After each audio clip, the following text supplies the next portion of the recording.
तो ये देखें माशाल्लाह किस तरीके का हमारा जो स्टीम रोस्ट है ये तैयार हुआ है। अभी मैं निकालता हूँ इसको।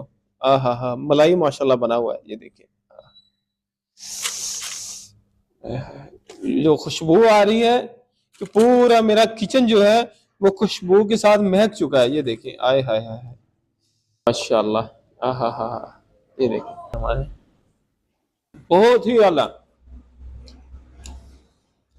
जितनी भी इसकी तारीफ कीजिए उतनी कम है। इसके अंदर मैं चिकन शामिल करता हूँ। ये देखिए इस तरीके के साथ। ये देखिए माशाल्लाह। और मसाला ये देखिए ये मैरिनेशन चेक करें कितनी लाजवाब किस्म की माशाल्लाह मैरिनेशन हुई है। और अभी मैं इसके ऊपर थोड़ी सी ये तिल लगा रहा हूँ। ये देखिए बिस्मिल्लाहिर्रहमानिर्रहीम अस्सलाम वालेकुम। मेरा नाम है शेफ आसिफ। आज मैं आपके लिए लेके आया हूँ चिकन स्टीम रोस्ट की रेसिपी। जिस तरीके के साथ शादियों के अंदर चिकन स्टीम रोस्ट तैयार किया जाता है आज वो रेसिपी इंशाल्लाह आपके साथ शेयर करूंगा। आपने वीडियो स्किप नहीं करनी।